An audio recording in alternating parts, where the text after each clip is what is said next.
আমরা 100 দিনের job card হোল্ডারদের স্বার্থে লড়াই করে দিল্লিতে গিয়ে বৃহত্তর আন্দোলন সমষ্টিগতভাবে লড়াই করেছি। তাদের হকের জন্য প্রশ্ন তুলেছি, তাদের স্বার্থে লড়াই করেছি।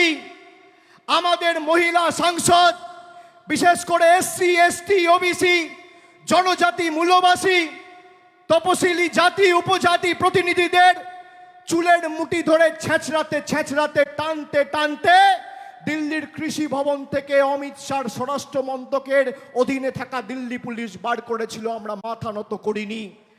আমরা হয়তো দিল্লি থেকে টাকা আনতে পারিনি, কিন্তু আমাদের নেত্রী মমতা বন্দ্যোপাধ্যায় এবং মামাটি মানুষের সরকারের মুখ্যমন্ত্রী 69 লক্ষ জব কার্ড হোল্ডারকে তার বকেয়া পাওনা মিটিয়ে ডাইরেক্ট ব্যাংক ট্রান্সফার করে তাদের অ্যাকাউন্টে টাকা পৌঁছে দিয়েছে।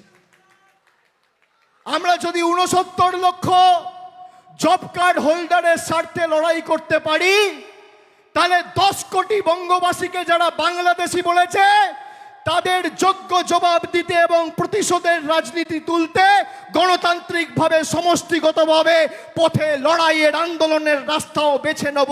বিজেপির বন্ধুদের আজকেই 28-এর মঞ্চ থেকে হুঁশিয়ারি করে দিয়ে যাচ্ছি।